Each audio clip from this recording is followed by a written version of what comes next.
would be able to read your text messages, it would be able to listen into your telephone calls. It's like a spy devices. It can catch around 1,200 numbers per minute. We're just being infringed upon every step of the way. It's just another invasion of privacy.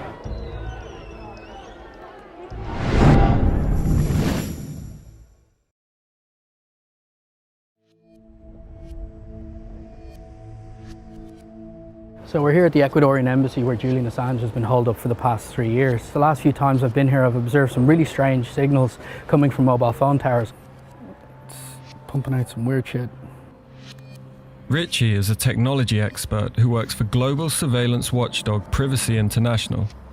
We're trying to detect a portable device that can spy on phones in the area. So the fact that we're getting correct country codes and a wide variation in network codes from the same tower is really quite interesting. Well, that suggests that it's trying to hoover up as many different network signals as possible. Exactly. Our phones in our pockets would certainly be able to pick up signals from this. The device that Richie's talking about is an IMSI catcher. It's a secret police surveillance tool that's used to monitor thousands of phones at a time.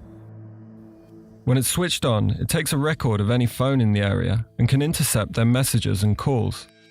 In other Western countries, the authorities are open about their use of IMSI catchers, but in the UK, we don't know who's using them or why, so we're going in search of them across London.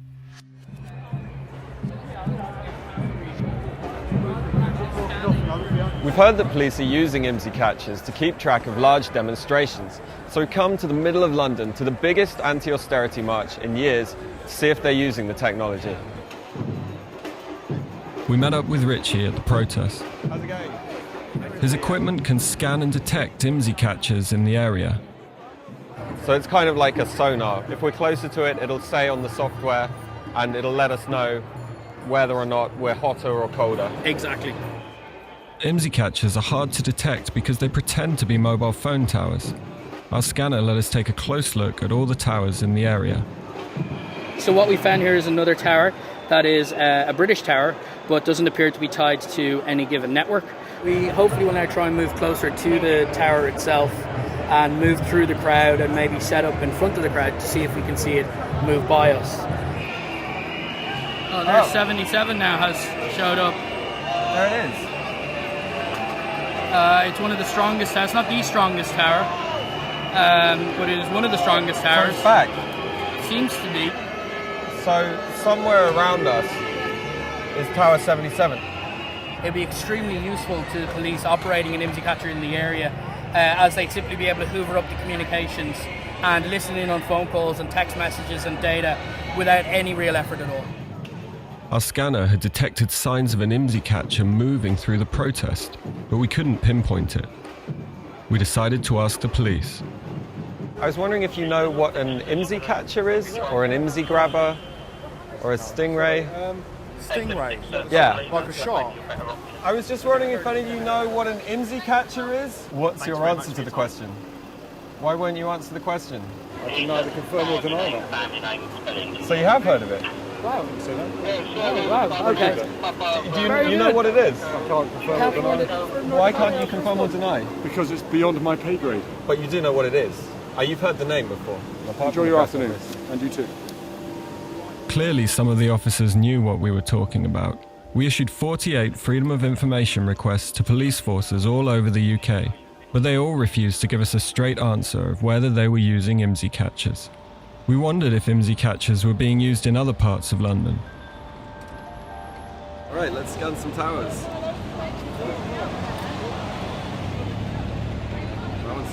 Yeah, that one's very strong. Well, what we can see here from the signal strength from this both Vodafone and O2 towers are that we're pretty much on top of a cell phone tower. They're really close to us, right? They are with the maximum signal strength possible. Down here, what we can see is the public entrance to Parliament. So down there, they've got scanners, they've got police officers, and we know that when we hold the phone just over here, out over the wall, the signal is at its strongest, right? At the strongest it can possibly be, 47. So that means that the signal is almost certainly coming from this part of the building over here.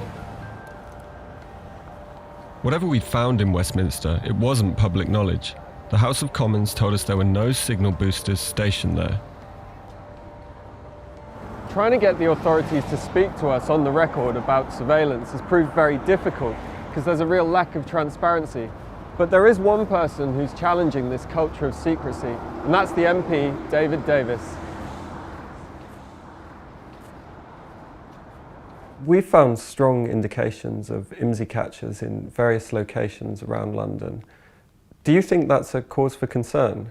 Well, yes, it is. I think IMSI catchers, by definition, hoover up. It's like a hoover, collect everything up, and so it's a matter of concern generally, and particularly if there's a lot of them in London, where vast numbers of people against whom there can be no suspicion and will be hoovered up in them.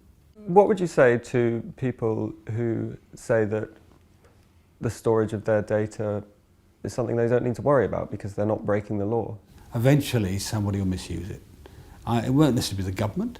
It may be a fraudster finds it, and so what I don't want to see is that we've got all this apparatus in place, we can do nothing about it, and then it all goes wrong. What my job to do is to warn the public of what might go wrong so that they actually don't take this actually rather daft attitude of nothing to hide, nothing to fear. We took David to the spot where we'd found signs of an IMSI catcher.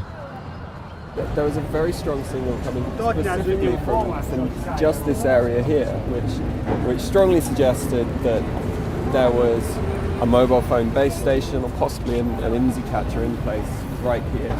I mean, I could think of a legitimate reason for it. You know, if you want, bear in mind the same sorts of signals come out from things designed to jam mobile phones, to prevent bombs going off, all that sort of thing. So there may be a reason. On the other hand, it's very close to Parliament. And so if it really is an IMSI catcher, it could actually read the phone of members of Parliament. Members of Parliament aren't briefed on how IMSI catchers are used, and the police refused to tell us on national security grounds.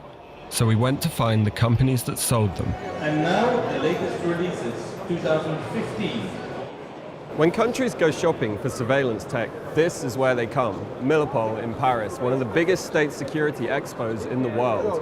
There are hundreds of companies here who stand to make a lot of money from the deals they sign. We've come along to see what's on offer.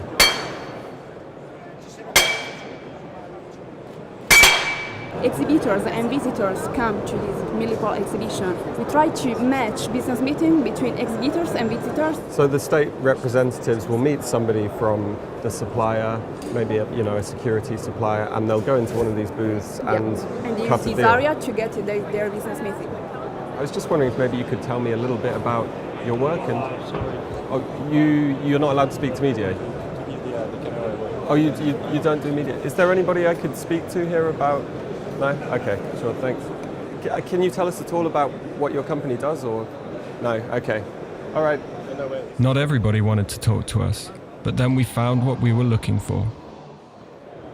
Hi there, I'm Ben, I'm a reporter for Vice News. I was just wondering if you could maybe tell me a little bit about some of your equipment and some of the capabilities that you have here. Okay, so the first one that we've got here is what we call story catch. It's a merging between the IMSI data and the video streams, meaning that if you have any scene with any criminal activity, we will gather the IMSI and IMEI data and we will merge it into the video file as a metadata.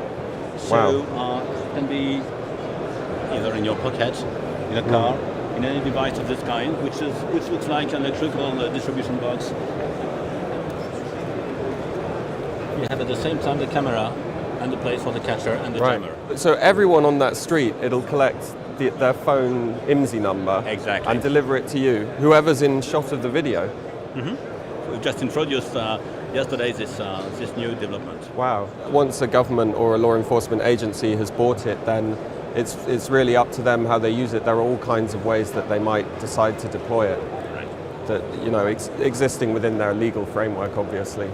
I know that one of the things that people sometimes criticize about IMSI catchers is that sometimes innocent people are caught up by their use. Do you have any safeguards to prevent that from happening? Well, as far as our job is to provide to the law enforcement agencies the technology to do their job, Yeah. Well, the way they use it depends on the regulation of their country. Can you give me an idea of what kind of cost it would be on the market? It's about 35,000 euro. Is it available commercially as well? For specifically, I guess, these two items, which seem to be your sort of flagship items. Or is it's purely... No, there is a real commercial business for this. I mean, the tendency at the moment and the last day events show that we need to have this. But for private investigators, I guess, or for private individuals? Not private investigators. I don't think they can afford to pay these things. Plus, the use is really dedicated to governmental forces. Yeah. Using the IMSI data is something which is very touchy. So it's more for the investigators, official investigators. Mm-hmm. Can you tell us if you've ever sold anything to the UK before? I cannot disclose, of course, anything about our customer, but well, we got very good relation with UK companies and probably with UK enforcement agencies. We asked Philippe's colleague about the company's UK clients for their other equipment. Birmingham, UK. Birmingham in the UK is using it. It's right. been used in Thames Valley Police, Oxford. Wow. Merseyside Police, so, Liverpool. Leicester Police. It's very popular in the UK then. Yeah, we have some good clients. But there was something else that caught our attention at Millipol. Concern over a growing black market for surveillance tech they were providing. How much of a concern is it for you and for other developers and manufacturers that there are companies in China that are also making this but are selling it to private individuals, not just to law enforcement? It's a very big problem, I mean, because actually we got many, private businesses that they simply import from China and then resell to ordinary public, and they only put a note on their website that says selling this jammer is against the law, but they are not considering that also importing that kind of stuff and making it publicly available is actually against the law. I mean, law enforcement equipment does not tolerate any public advertising. We continuously research and develop new systems, and we try not to disclose too much information because that kind of information could be used not only to reverse engineer our systems, but also to find a way to fight against them. And we are providing the good guys with tactical advantage. We wondered where the criminals really could get their hands on IMSI catchers. And what if we'd actually found one that didn't belong to the state? We decided to try and buy one. So I've been talking to this guy who seems to be selling IMSI catchers pretty openly via an online marketplace. I sent him a few emails pretending to be a consultant acting for a wealthy client, and he's just sent me back 3 videos of his IMSI catcher working. Now, I haven't told him anything about my client or his business, so I could be anybody. A criminal trying to obtain private messages or financial information or medical records. He told us the IMSI catcher he wants to sell to us can give us location tracking, signal jamming, maybe even call and message interception. We can switch on the power. Now you can see the power is switched on. Now we start the scanning work. We tap start. It's $20,000, but we're not actually going to buy it. Instead, we're going to Skype him and see if he'll agree to the sale, knowing that we're not law enforcement. I brought my editor along to stand in as my client.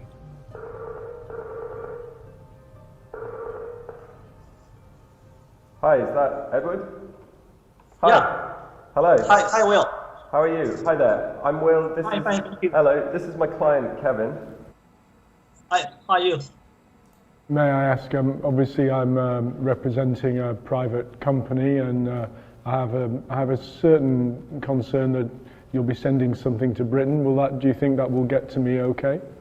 Yeah, we can, because our company started many years ago in the business of manufacturing the mobile signal repeaters, repeaters to boost the signal. It's a radio frequency equipment, so we claim it's a repeater. Are you selling equipment to many other places around the world? We worked first with Russia, and then Israel, and also some African countries and South America. That's no problem at all. I just wanted you to reassure us that you would be able to make arrangements for us, because we're not police, we're not from the state. You need to assure us that you will use it legally. Yeah.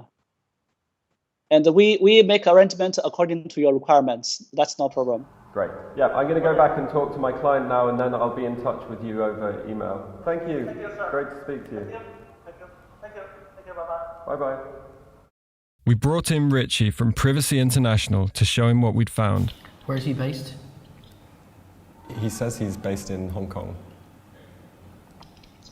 But our device can catch the phone number, the phone number directly. It's like a spy device. It can catch around 1,200 numbers per minute. Bye-bye. So he obviously knows the implications of these devices. And he obviously has at least some awareness of how they can be used, how they can be misused, and yet is still willing to sell to a registered company, private individuals, investigators. I mean, that's just... There obviously is a market, and there obviously is a willingness to supply private people with this capability. And what does it mean when this kind of sophisticated surveillance technology is placed in the hands of ordinary people? It becomes a free-for-all. This is at the whim of an individual who wants to turn it on at any moment in time and isn't accountable to anybody and can do whatever they want with it.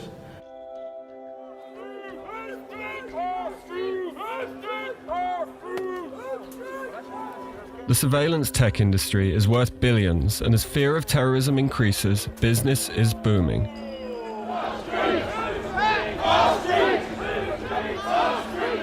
How would you feel if you knew that the police were spying on your phone tonight, if they were tracking your location, that they were using a sophisticated piece of technology to do so? It's all worrying because I'm here tonight to peacefully protest. The mosque is part of the, that's because of the way they treat us. I'm not here to cause any trouble. We're just being infringed upon every step of the way. It's getting worse and worse. The recent bills passing, they can keep our internet history for up to a year in case the police want to investigate. It's just another invasion of privacy. Clearly, this equipment has a role to play in counter-terrorism, but its engineers can't stop it from being used for other things. And pushing back is a growing movement of citizens who don't want their privacy invaded by governments or anyone else.